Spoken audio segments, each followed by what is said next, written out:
Olá, meus irmãos, eu quero vos cumprimentar com a paz do nosso Senhor e Salvador Jesus. Nós queremos louvar a Deus por mais essa rica oportunidade que o Senhor está nos concedendo para fazermos essa pré-aula da nossa EBD, Escola Bíblica Dominical. Essa que temos estudado a lição do quarto trimestre, último trimestre de 2024, e nós estamos estudando a lição da CPAD, Casas Publicadoras das Assembleias de Deus, e eu sou o pastor Valci, e nós queremos, através dessa pré-aula, trazermos algumas informações sobre a lição de número 3, que tem por título As Promessas de Deus para a Igreja. Você sabe o que significa igreja? E você sabe qual é o fundamento da igreja? E você sabe quais são as promessas de Deus para a igreja? É o que nós vamos estar vendo agora através dessa pré-aula. A nossa lição será realizada no próximo dia 20 de outubro de 2024. O tema da lição, como já aqui citei, as promessas de Deus para a igreja. E nós queremos louvar a Deus por mais esse tema que nos servirá muito para a nossa edificação, crescimento espiritual, segundo as Escrituras. Lição essa que tem sido assim comentada pelo pastor Elinaldo Renovato.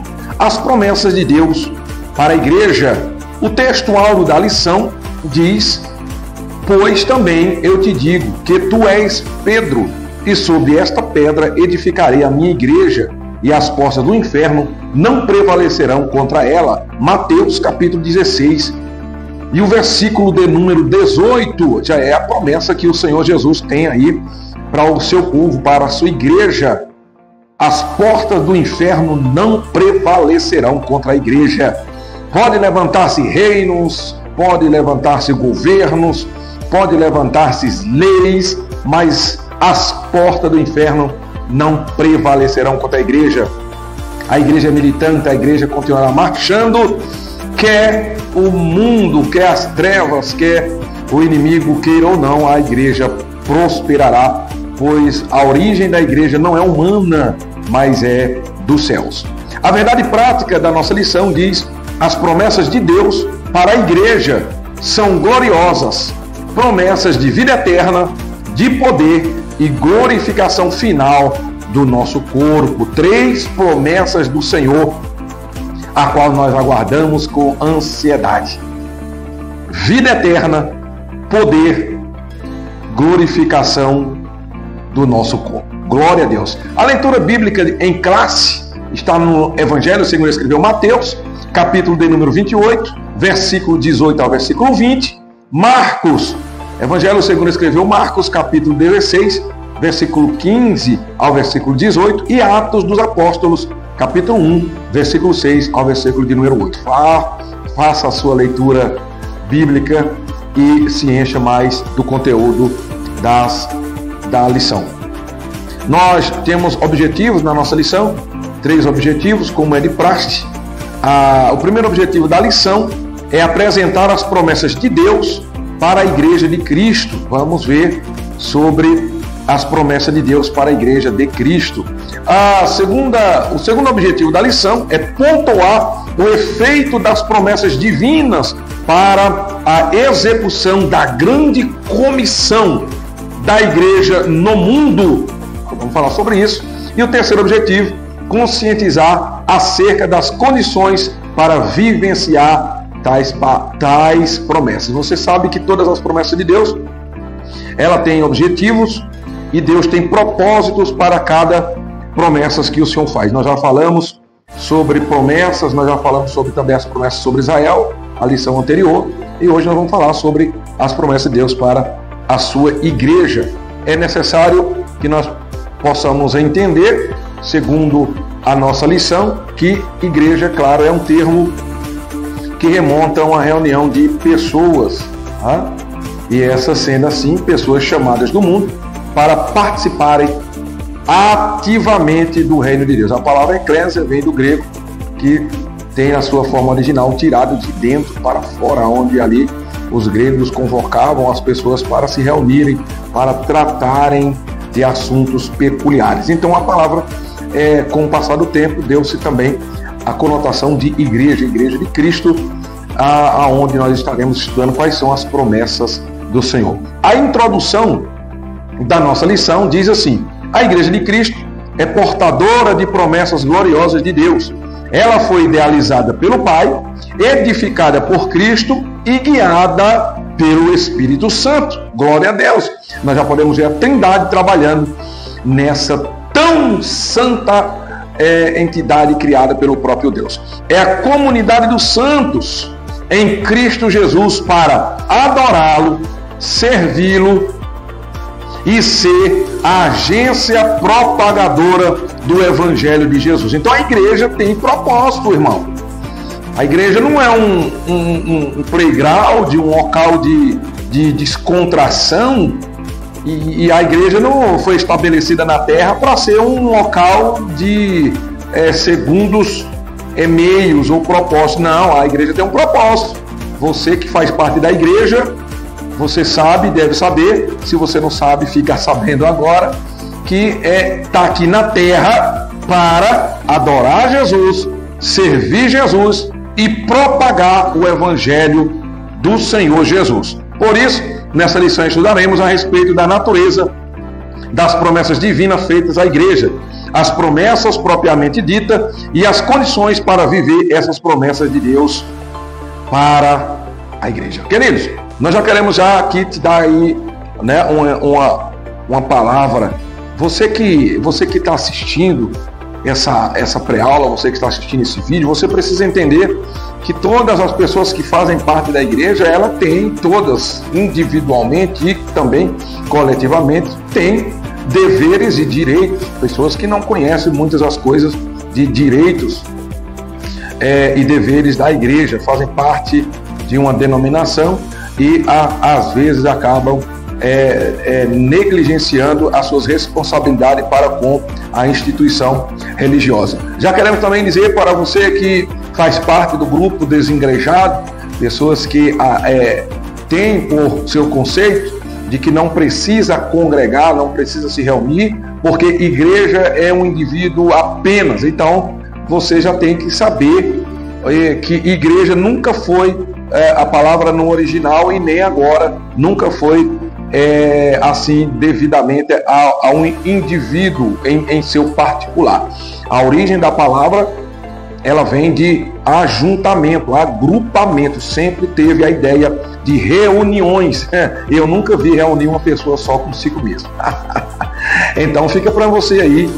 É necessário você entender o que é igreja. Se você sabe o que é igreja, nós já queremos ler aqui com você.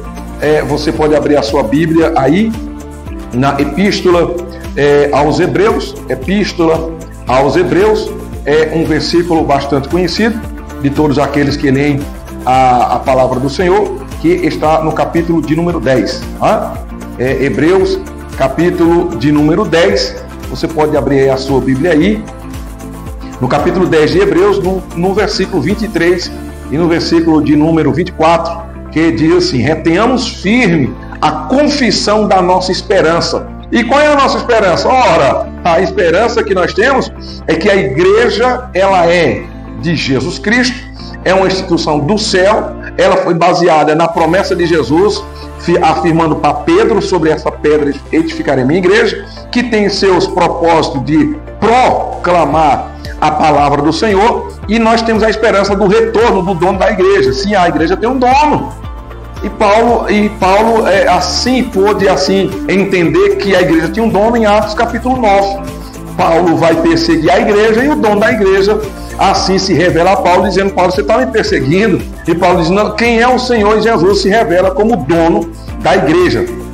Porque quem persegue a igreja, persegue o dono da igreja, aquele que a fundou, aquele que a edificou aqui na terra. Paulo, eu sou Jesus a quem você me persegue. Cuidado, você que persegue a igreja aí com seus conceitos que são deturpados e totalmente hereges contra um povo chamado Igreja do Senhor. Então, o versículo continua dizendo assim: para nos estimularmos ao amor e às boas obras. E o versículo 25 que diz: não deixando a nossa congregação, como é costume de alguns. Não deixe de se reunir, não deixe de congregar. Para com essa conversinha de em casa, eu sou a igreja, eu não preciso reunir, eu não preciso se ajuntar, porque eu sou a igreja. E que Bíblia você está lendo? Então a igreja, ela é edificada nas Escrituras. A Bíblia Sagrada, ela dá o conceito de igreja. Então, reunião de pessoas. Então ele diz: é costume de alguns deixar de congregar, não dos verdadeiros cristãos. Nunca na história da igreja houve questão de individualidade. Eu fico ali, você... Não.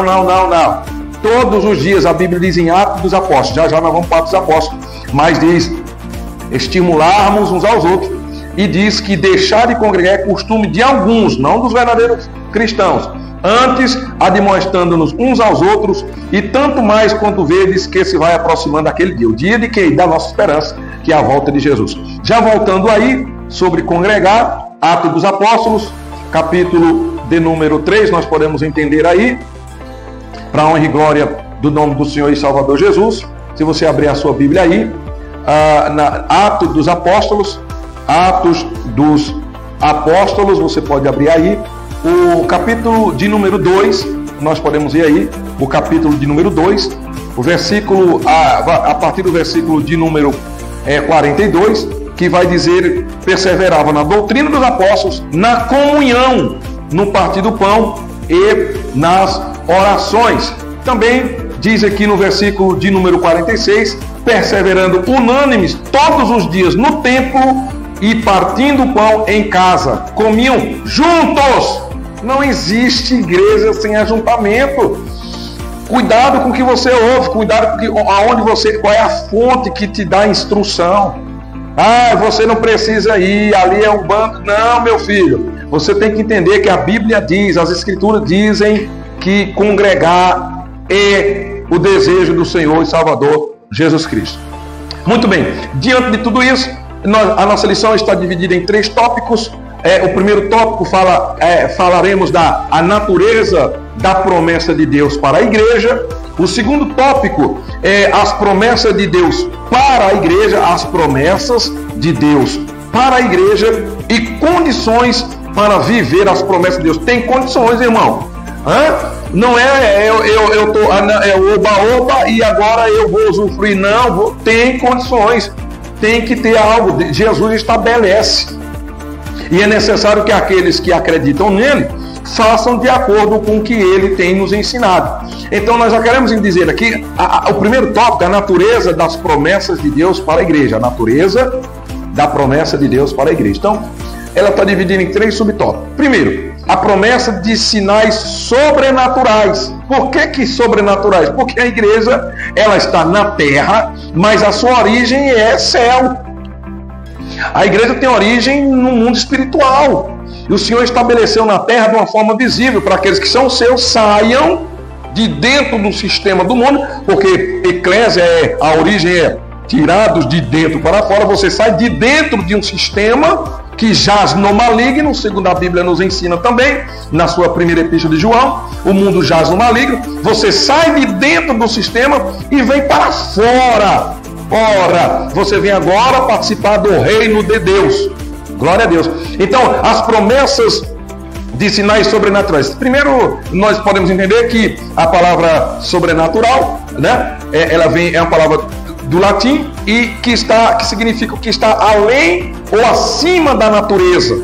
Isso é sobrenatural, né? Ela vem da palavra super, além, acima, no ato ou adição, e a palavra natura, que é o curso das coisas, literalmente, e nascimento, inatus, que significa nascido, né? Então, isso é a origem da palavra sobrenatural. Então, como nós já sabemos que isso é além, acima da natureza, ora, claro, Deus está acima de todas as coisas. Então, nós queremos louvar a Deus, porque o nosso Deus é o Deus que promete promessas, sinais sobrenaturais para a sua igreja.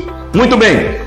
A segunda promessa é de revestimento. Revestimento porque, ora, se eu estou vestido nessa camisa, eu posso me revestir com um paletó. Então você tem o Espírito Santo quando você se converte, quando você aceita Jesus, porque ninguém aceita Jesus se o Espírito Santo não o convencer. Mas o Senhor tem mais daquilo que você imagina. Ele quer revestir você de poder para que você possa, com ousadia, intrepidez e confiança no mundo sobrenatural, fazer assim a obra do Senhor. A terceira promessa é promessas espirituais para uma instituição espiritual. Então, ao longo das Escrituras, nós percebemos que a igreja foi forjada espiritualmente em Cristo. A igreja não foi Pedro, a igreja não é de Pedro, a igreja não é de Maria, a igreja não é de Tiago, não é de João. A igreja tem o seu fundamento em Cristo. Não, Pedro é a pedra. Não, Pedro nunca foi a pedra. Pedro é uma pedra. Pedro, a palavra Pedro é partícula, é um pequeno fragmento. Jesus diz: Pedro, sobre esta pedra, esta quem ele, o próprio Jesus, edificarei a minha igreja. Então a igreja, ela é uma instituição espiritual, porque Deus é espírito. E Jesus, sendo como Deus, agora com uma forma humana, ele vem nos revelar o desejo espiritual do Deus que é espírito para um povo que agora é espiritual. Você que faz parte da igreja, você está no mundo, mas você não é do mundo. Você agora é um ser que é cognominado um ser espiritual. Senão, nós podemos ver aqui, abra sua Bíblia, na epístola que o apóstolo Paulo escreve aos Gálatas, epístola do apóstolo São Paulo aos Gálatas, e Paulo pode nos ensinar muito bem isso. Epístola do apóstolo Paulo aos Gálatas, no capítulo de número 5 e o versículo de número 16, que diz: digo, porém, andai em espírito e não cumprireis a concupiscência da carne. E ele vai dizer mais assim: mas se sois guiados pelo Espírito, não está mais debaixo da lei. Então você precisa andar em espírito. Então você que serve, você que é da igreja, você precisa entender que você é um ser material, mas a sua mente, que é a mente de Cristo, sabe que você agora é uma pessoa espiritual. Então a igreja também ela é uma instituição espiritual. Por isso que o que Deus promete para a sua igreja é coisas sobrenaturais, revestimento de poder e coisas do Espírito. Quando nós lemos a segunda epístola do apóstolo Paulo aos Coríntios, porque tem muita gente que pode dizer assim: não, mas a igreja né, é o poder, não tem, isso é loucura, é êxtase. Não, mas isso aí já está escrito, meu irmão. Você pode, fica tranquilo. Você que já ouviu, você que é um crente pentecostal aí, que crê no sobrenatural de Deus, que crê que o Senhor ainda derrama do seu Espírito, segundo Atos dos Apóstolos, capítulo de número 2, fica tranquilo aí, deixa quem quiser falar, deixa que fale. Você é espiritual, a sua mente é a mente de Cristo.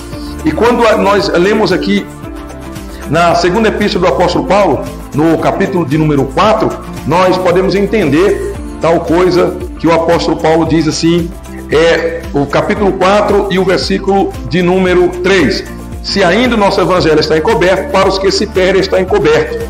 Versículo 4, dos quais o Deus desse século cegou os entendimentos dos incrédulos, para que não resplandeça a luz do evangelho da glória de Cristo. Então, meu amado, você precisa fica tranquilo, porque você é uma pessoa espiritual. Então, fica tranquilo, porque as promessas do Senhor são de coisas espirituais para uma instituição espiritual. Nós podemos também ver aqui na segunda epístola do apóstolo Pedro, do apóstolo Paulo, no capítulo 2, segunda epístola de Paulo aos Coríntios, no capítulo de número 2, ele ainda continua falando sobre essas coisas de espírito. Então você precisa entender que a igreja é uma instituição espiritual e são para pessoas que são espirituais. Muito bem, esse é o tópico de número 1. Nós fizemos aqui uma breve reflexão sobre esse tópico, sabendo que as promessas para a igreja né? Natureza da promessa de Deus para a igreja. Elas são do âmbito sobrenatural,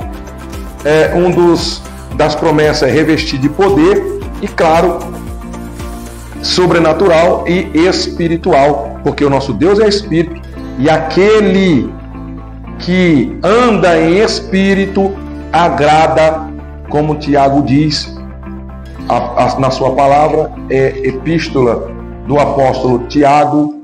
Ele diz que Deus é o Pai dos Espíritos. Então, você pode entender que a natureza das promessas de Deus para a igreja são essas coisas do qual nós já citamos aqui. E o sinopse acaba encerrando dizendo: as promessas de Cristo para a sua igreja atuam no âmbito espiritual e, claro, no material. Louvado seja o nome do Senhor. Relembrando que igreja, no seu original, é eclésia, que é o termo que remonta a uma reunião de pessoas chamadas do mundo para participarem ativamente do reino de Deus. Tirado, palavra no original, lembre aí, eclésia do original, tirados de dentro para fora. Dentro de quê? Do sistema do mundo. E colocado agora fora. Então você agora não faz mais parte daquilo que é o sistema que a Bíblia diz que jaz no maligno. Muito bem. O tópico de número 2, né? As promessas de Deus para a igreja. Quais são as promessas que o Senhor tem para a sua igreja? Porque nós temos visto aí um evangelho de as promessas de Jesus para a igreja. É você galgar e buscar de uma forma desenfreada prosperidade, definiram a prosperidade como bens materiais de todo o âmbito e colocam a teologia moderna, né? Os chamados neopentecostais, ou a teologia moderna e liberal, coloca na mente dos seres que são espirituais a buscarem só coisas materiais, e há uma confusão no meio da igreja. Mas é interessante, a Bíblia já diz que é necessário que tenha heresia para que os sinceros possam assim se manifestar. Porque as promessas de Deus para a igreja sempre foi no âmbito espiritual, embora as coisas materiais, como cura divina, ou até mesmo de âmbito secular, isso pode ser acrescentado. Mas quando Jesus diz: buscai primeiro o reino de Deus e a sua justiça, são coisas dos céus. São intimidade com o mundo celestial, contato com o mundo de onde você vai. Quando nós lemos aqui na epístola do apóstolo Paulo, vamos lá, abra a sua Bíblia aí. Quando nós lemos aqui a epístola de Paulo aos Colossenses, epístola do apóstolo Paulo aos Colossenses, no capítulo de número 3, Paulo diz assim: portanto, se já ressuscitastes com Cristo, buscai as coisas que são de cima, onde Cristo está assentado à destra de Deus. Pensai nas coisas que são de cima e não nas que estão da terra. Então, querido, você que anda aí correndo para um lado e para o outro, né, de uma forma aí que seja exagerada, você que tem a sua vida toda fazendo campanhas, orações e tudo mais para Deus, clamando a Deus, fazendo barganha com Deus, querendo fazer contrato com Deus para que Deus te encha das coisas materiais. Olha, escuta, talvez você precisa rever os seus conceitos. Talvez a gente precisa fazer uma reorganização naquilo que são de fato primordiais na nossa vida. A gente precisa fazer uma lista aí e colocar o que é prioridade e o que não é prioridade, porque as prioridades e as promessas de Deus para a igreja são coisas espirituais. Por exemplo, número 1, promessa de vida eterna. Ora, tem pessoas que buscam desenfreado uma vida eterna, uma vida longa, e assim fazem coisas, atrocidades, buscam química, buscam ciência para ter uma vida eterna, baseada em filmes, baseada em séries, e as pessoas acabam acreditando em uma suposta vida eterna. Vida eterna é promessa de Deus para a igreja. Todos nós sabemos que o ser humano foi criado para ser eterno. O pecado trouxe consequência à morte. Morte é cessar a vida. Mas a promessa de Jesus é que todos têm uma vida eterna, os que creem nele, aqueles que andam com ele, aqueles que renunciam à sua própria vida para seguir Jesus. A promessa que Deus tem para a igreja é a vida eterna. Ô glória! Vida eterna. Você está procurando a vida eterna, irmão? Eu já ouvi alguém dizendo assim: você pode até viver sem Jesus, o que você não pode morrer é sem Jesus, meu filho. Porque Jesus diz: do que adianta o homem ganhar o mundo inteiro e perder a sua alma? A promessa é a vida eterna, é estar com Cristo. É onde Jesus está, você também está. Então isso é a promessa do Senhor. Então você está buscando essa promessa, você está firme na promessa. O Salmo, o louvor da harpa cristã 107 diz: firme nas promessas do Senhor Jesus. Então você precisa estar firme. Qual é a promessa? Vida eterna. Você precisa entender que a vida eterna, ela chega a ser das maiores promessas, ou a maior promessa que o Senhor tem para a sua igreja. Quando nós vemos no Evangelho segundo escreveu Lucas, nós podemos entender isso, no capítulo de número 10, e a Bíblia vai dizer que Jesus vai enviar aqui 70 discípulos, em outras versões, o original fala 72, mas no versículo de número 17, Lucas 10 e 17, voltaram os 70 com alegria, dizendo: Senhor, pelo teu nome até os demônios se nos sujeitam. Muito bem, isso aqui eles foram, obedeceram, e eles viram com os olhos o poder do Senhor sendo manifestado, que é a segunda promessa do segundo tópico, promessa de poder. Mas quando eles voltam ali felizes por terem visto o poder de Deus nas suas vidas, Jesus diz, e o versículo 18 diz assim: disse-lhes Jesus, e disse-lhes: eu via Satanás como um raio cair do céu. E ele diz: eis que eu vos dou o poder para pisar serpentes e escorpiões e toda a força do inimigo, e nada vos fará dano algum. Mas não vos alegreis, versículo 20, porque se vos sujeitam os espíritos, alegrai-vos antes por estar o vosso nome escrito nos céus. Irmão, vida eterna. Glória! É a promessa de Jesus, vida eterna. Então você precisa buscar, você precisa estar nas promessas de Deus para a igreja, e uma delas é a vida eterna. Segundo, promessa de Deus. Muito bem, promessa de poder. Aqui no mesmo versículo nós lemos: eis que vos dou poder. E quando nós lemos aí que o Senhor promete poder, nós podemos ver aqui no Evangelho segundo escreveu Marcos, Evangelho segundo escreveu Marcos, o capítulo de número 16, lembrando que poder de Deus para o povo de Deus sempre foi o desejo de Deus. Nós podemos ver lá no Antigo Testamento, quando Deus dado o seu Espírito a Moisés, e Moisés agora está cansado pelo conselho de Jétro. Moisés precisa compartilhar o seu encargo para pessoas, e a ideia de 70 homens, e a Bíblia vai dizer que Deus concorda com o plano e diz: eu tiro do teu espírito e compartilho com aqueles que são chamados. E a Bíblia diz que muitos são chamados, mas poucos são escolhidos. Muito bem.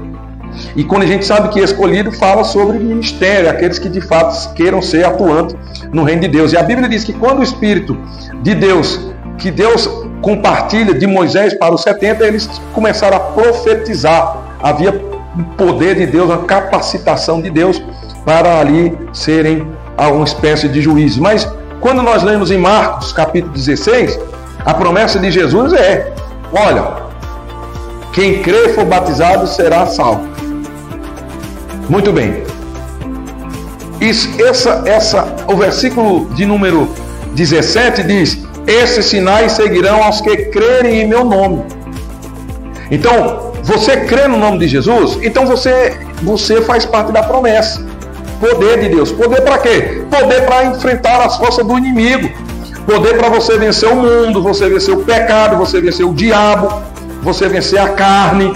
Poder para você levar o evangelho, porque nós queremos já ressaltar para os irmãos acerca das promessas de Deus, o poder de Deus, porque também no nosso meio crentes e crentes que querem o poder de Deus para bel prazer, para divulgar o seu nome, para fazer o nome de Jesus seja, como Pedro disse, forma de comércio. Então pessoas que às vezes Jesus concede algum dom espiritual e a pessoa não promove mais o nome de Jesus, ele promove o nome dele. né? Então você precisa ficar alerta. Você, meu irmão, que tem buscado o poder de Deus, isso é promessa. Não fique estagnado, busque mesmo o poder de Deus. E quando você receber, dê glória a Deus, tá? Você é só instrumento, você é só ferramenta, tá? Você não tem poder nenhum. O poder vem de Deus, aleluia, recebe aí o poder de Deus. Então você que busca o poder de Deus, quando você receber, não esquece que você é só um instrumento, tá? O poder de Deus. Então, há uma promessa de vida eterna, há uma promessa de poder de Deus. E para que o poder de Deus? Fazer a obra de Deus. Amém? Você precisa entender. Uma vez que você é salvo, que agora faz parte do corpo de Cristo, você tem a promessa de receber poder, porque Jesus diz: aos que crerem em meu nome. Eu creio. Então você faz parte da promessa. Amém? Você faz parte. Sobre a sua vida, recebe aí, sobre a sua vida está a promessa de receber poder de Deus. E olha o que Jesus diz aqui, olha que maravilha receber poder de Deus. Marcos, como nós já dissemos, capítulo 16, versículo de número 17. Estes sinais seguirão aos que crerem. Em meu nome expulsarão demônios, falarão novas línguas, pegarão nas serpentes, e se beberem alguma coisa mortífera, não lhes fará dano algum, e imporão as mãos sobre os enfermos e os curarão. Promessa de poder. Ô glória, recebe aí, irmão, essa promessa. Toma posse dessa promessa, sai da inerte, irmão. Sai desse comodismo. É porque eu não, meu filho, você crê, creio, então você tem direito à promessa. E como é que eu faço? Muito bem, já nós vamos saber como é que você pode receber o poder de Deus. Terceiro, as promessas de Deus para a igreja. Promessa de vida eterna. Segundo, promessa de poder. Número 3, promessa da glorificação do nosso corpo. Então tudo vai valer a pena, irmão. Vale a pena você entender o que são as promessas de Deus para a igreja. Vale a pena você entender que as promessas do Senhor sempre foram sinais sobrenaturais, revestimento, né? E saber que a igreja é uma instituição espiritual. Você precisa entender que as promessas é de vida eterna. Poder para quê? Glorificação do corpo. Aleluia. Essa promessa de Jesus, glorificação de corpo. Claro, faz parte da vida eterna. Esse corpo aqui, olha o que Paulo diz aqui na segunda epístola aos Coríntios, né? Segunda epístola aos Coríntios, capítulo de número 5. Capítulo de número 5, segunda epístola de Paulo aos Coríntios, capítulo de número 5. Paulo diz assim: porque sabemos que se a nossa casa terrestre desse tabernáculo se desfizer, temos de Deus um edifício, uma casa não feita por mãos, eterna, nos céus. Oh glória, aleluia, senti aqui a graça, aleluia, glória a Deus, amém? Então você tem glorificação, irmão. Quando Paulo escreve a primeira epístola aos Coríntios, no capítulo de número 15, Paulo vai falar sobre ressurreição dos mortos, sobre a vinda de Jesus.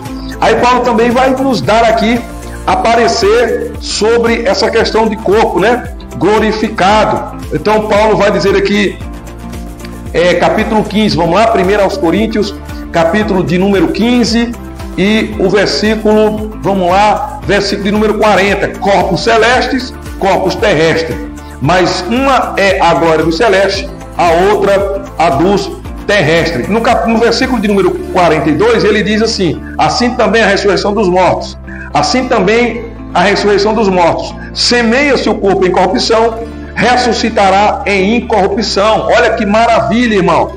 Semeia-se em ignomínia, ressuscitará em glória. Semeia-se em fraqueza, ressuscitará com vigor. Aleluia! Escuta bem, semeia-se o corpo natural, ressuscitará corpo espiritual. Se há corpo natural, há também corpo espiritual. Oh glória, então a promessa é de você receber um corpo espiritual. Jesus é Espírito, Deus é Espírito, Espírito Santo, você vai ser espiritual. Os anjos são Espírito, então você vai ter um corpo igual ao dos anjos, igual a de Deus, igual a de Jesus, aleluia. Você vai ser um ser espiritual. Esse corpo que Paulo diz que é um corpo abatido, cansado, Sujeito à doença, sujeito aos desgastes naturais. Isso aqui vai ser vencido, irmão. Isso aqui que Paulo chama de corruptível vai se transformar em incorruptibilidade. Isso aqui que é limitado vai se transformar em ilimitado. Ô glória! Amém? Então, a promessa de Jesus para a igreja é que você vai ter um corpo glorificado. Glória a Deus. Louvado seja o nome do Senhor. Recebe aí, irmão, essa promessa do Senhor. Amém? Então a promessa de Deus nos mostra que quando o nosso Senhor arrebatar a sua igreja, seremos semelhante a Ele. Porque assim como Ele é, o veremos. Primeira Epístola de João, capítulo 3, e o versículo de número 2. Aleluia. Glória a Deus. Promessa do Senhor. Vida eterna, poder e glorificação do corpo. Então, irmão, vai aí uma dica para você. Foge dessas coisas, irmão. Foge da aparência do mal, como disse Paulo. Foge da prostituição. Foge dos embaraços desse mundo, da sedução desse mundo.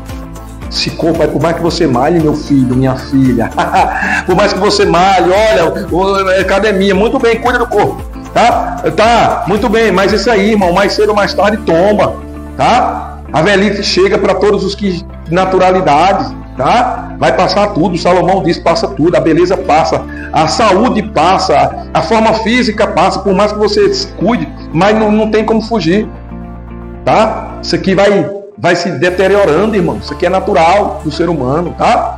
Então assim, e você precisa cuidar? Precisa, mas você precisa mais cuidar da sua vida espiritual, amém? Então, fica aí, sinopse 2, nós vamos aqui o resumo do ponto 2. Em Cristo, cada crente recebe a promessa de vida eterna, de revestimento de poder pelo batismo no Espírito Santo e de um corpo glorificado na volta do nosso Senhor. Pastor, não vai falar muito aí sobre o batismo no Espírito Santo? Irmão, o batismo no Espírito Santo, né, do qual nós cremos, nós somos pentecostais, nós acreditamos no batismo no Espírito Santo, mas esse não é, a princípio aqui, o tema principal da promessa do Senhor para a sua igreja. Então não vamos se deter muito sobre o batismo no Espírito Santo, mas você precisa entender que o batismo no Espírito Santo também é uma das promessas do Senhor para aqueles que acreditam, né? Revestimento. Então quando nós falamos aqui no primeiro tópico sobre revestimento, isso também se fala sobre o batismo no Espírito Santo, né? Você precisa buscar essa experiência sobrenatural. Sim, você precisa. Quando nós lemos aqui na primeira, ou melhor, em Atos, né? Atos dos Apóstolos, nós não vamos nos ater aqui muito tempo, tá? Você pode até, mas então, não, vamos nos ater muito tempo no batismo do Espírito Santo, não. Mas a Bíblia diz em Atos dos Apóstolos, capítulo de número 19, nos diz aqui, no versículo de número 1, 2 e 3, até o versículo de número 6, a Bíblia diz aqui que Paulo chega, né? Paulo vai chegar em Éfeso e o versículo de número 2 diz: e disse-lhe, recebestes vós já o Espírito Santo quando creste?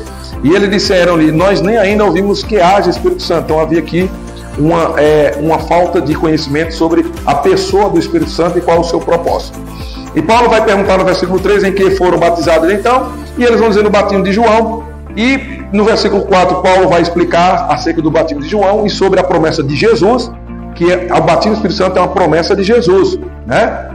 O João Batista já tinha dito isso: eu batizo vocês com água, Mateus capítulo 3, mas virá um que vai batizar vocês com fogo e com o Espírito Santo. Então já era promessa também de João. Versículo 6 diz assim: e impondo-lhes Paulo as mãos, veio sobre eles o Espírito Santo, e falavam línguas e profetizavam, querendo dizer que nós somos pentecostais, e nós pentecostais acreditamos que a evidência exterior do batismo com o Espírito Santo é o falar em outras línguas, falar em língua estranha, conforme já li aqui, Atos dos Apóstolos, capítulo 19, versículo 6. Atos dos Apóstolos, capítulo 2 também. Todas as vezes em Atos dos Apóstolos que a Bíblia diz que o Espírito Santo veio sobre eles, o sinal, a evidência exterior era falar em outras línguas. E aí nós sabemos, claro, Paulo escrevendo aos Coríntios, capítulo 12 até o capítulo 14, ele vai nos ensinar sobre dons espirituais. Língua estranha, pois, é um dom espiritual do qual o Senhor tem inserido nas promessas. Amém? Muito bem. Sem mais delongas, o tópico do número 3, vai falar sobre condições para viver as promessas de Deus. Quais são as condições, então, para viver as promessas? Não é assim, eu vou viver. Não, calma. Tem condições para você viver as promessas de Deus, irmão. Essa lição do 4º trimestre fala sobre promessa, mas todas elas aí você vai entender que para você viver as promessas, você tem muitas diretrizes, irmão.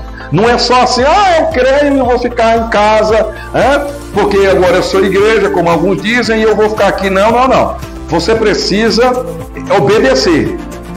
E isso é o que nós vamos falar agora no tópico de número 3, esses minutos para nós encerrar. Tópico de número 3, condições para viver as promessas de Deus. Condições para viver as promessas de Deus. Muito bem. Número 1, preciso crer. Número 2, precisa ser fiel. E número 3, precisa obedecer a Deus. 3 condições para você viver a promessa de Deus. Muito bem. Quando a gente fala de crer, primeiro, crer. Essa palavra crer é uma palavra de origem latina, que significa acreditar, ter fé. Confiança em algo ou alguém, assim diz a origem da palavra. No contexto hebraico, a palavra corresponde a crer, que é a palavra amam, que também pode ser traduzida como confiar ou ter fé. No hebraico, irmão, tem uma forma mais ampla. No hebraico, o crer não se limita apenas a uma crença intelectual. Ela envolve uma confiança profunda e uma entrega total. Isso é crença no hebraico, aos hebreus, aos irmãos que ali tem como base a origem da palavra no hebraico. Acreditar em algo ou alguém implica confiar plenamente, agir de acordo com essa confiança e viver de acordo com os princípios dessa crença. Irmão, escuta. Pastor, eu creio. Tudo bem, mas você precisa entender que crer é confiar plenamente, agir de acordo com essa confiança e viver de acordo com os princípios dessa crença. Você precisa mostrar que você crê, irmão. Só falar não vale. Tiago capítulo 2 diz, Tiago capítulo 2, irmão, Tiago é bem enfático, em dizer isso. Olha, Tiago capítulo de número 2 e o versículo de número 18. Dirá alguém, versículo de número 19. Tu crês que há um só Deus? Tiago capítulo 2, versículo 19. Tu crês que há um só Deus? Fazes bem. Também os demônios creem e estremecem. Irmão, não é só crer. Então, crer, na origem hebraica, implica em confiar plenamente, de agir de acordo com a confiança e viver de acordo com os princípios dessa crença. Você precisa demonstrar. Quando nós lemos aqui a primeira epístola de João, irmão, a gente também pode estar aqui sabendo que a palavra crença não é só eu creio, é demonstração de fato que você tem fé naquele que te chamou. Então, muito bem, você precisa entender que crer em Deus é demonstração. Então, a primeira condição da nossa lição é crer. Então entenda que crer é ter fé, confiança, no caso em Deus, tá? E no contexto hebraico corresponde a confiar, tá? E vou repetir, tá bom? Não é só uma crença intelectual, é mais profunda. Vou repetir para você entender. No contexto hebraico, essa palavra crer, ela implica em confiar plenamente, agir de acordo com essa confiança e viver de acordo com os princípios dessa crença. Então você precisa viver de acordo com o princípio da crença, amém? Muito bem. E a segunda condição é ser fiel. Eu sou fiel. Irmão, vamos definir fidelidade? Fidelidade, tá? A etimologia da palavra, essa palavra latim, ela é atributo ou qualidade de quem é ou do que é fiel, para significar quem ou que conserva. Tá? Você precisa conservar. Não venha com essa fé tutubiante aí não, que Tiago diz que aquele que tem fé e duvida, olha, irmão, não é fidelidade não. Fiel é fiel. Fiel, tem a ver com você ser constante. Você não pode ter soma de variação não. Se você crê hoje, você crê amanhã. E seus princípios podem ser quebrados, não. Mantém ou preserva as suas características original. Ou quem se mantém fiel à referência. Então, eu creio, muito bem. Então seja fiel ao que você crê. Como? Mantenha-se, né? Então vamos lá, é preciso crer, é preciso ser fiel e é preciso obedecer, irmão. Tá? É preciso obedecer. Obediência vem do latim obediere. O que significa obediere? Obedir é escutar com atenção. Essa palavra obediência, que vem do latim, ela significa escutar com atenção, tá? Obe, que é atenção, audire, que significa escutar, tá? E pode ser classificada como uma das virtudes. Se define como um comportamento pelo qual um ser aceita as ordens dadas por outro. Irmão, aceita as ordens dadas. Aí você diz que é obediente, mas você anda só conforme a sua, sabe? O seu pré-julgamento, o seu conceito. Não, eu obedeço a Deus, mas eu vou acrescentar. Eu obedeço a Deus, mas eu vou diminuir. Não, é obediência plena. É aquilo que Deus diz uma palavra e você que é obediente, você não é obediente, você precisa, de fato, se entregar, tá? Então, obediência, ela tem a ver com, escute bem, ela tem a ver com comportamento pelo qual um ser, eu e você, aceita as ordens dadas por outro, nosso Senhor. Tá? E o termo obediência, tal como a ação de obedecer, conduz da escuta atenta à ação, que pode ser puramente passiva ou exterior, ou pelo contrário, provocar uma profunda atitude interna da resposta. Então, irmão, pelo amor de Deus, se você é obediente, você é obediente. Então, pastor, quais são as 3 condições para viver as promessas de Deus? Precisa crer. E crer, tá? Não é somente um intelecto, não. Crer tem a ver em confiar plenamente e de agir de acordo com aquilo que de fato você crê, tá bom? Então, você precisa confiar plenamente e agir de acordo com aquilo que você disse. Fiel tem a ver em manter e perseverar as características originais. Você não pode variar. Isso é fidelidade. E obediência tem a ver com aceitar ordens dadas por outro. 3 condições para viver as promessas. Pastor, eu quero viver as promessas de Deus. Creia. Não, pastor, isso eu creio. Cuidado, viu? Com o seu conceito de crença, tá?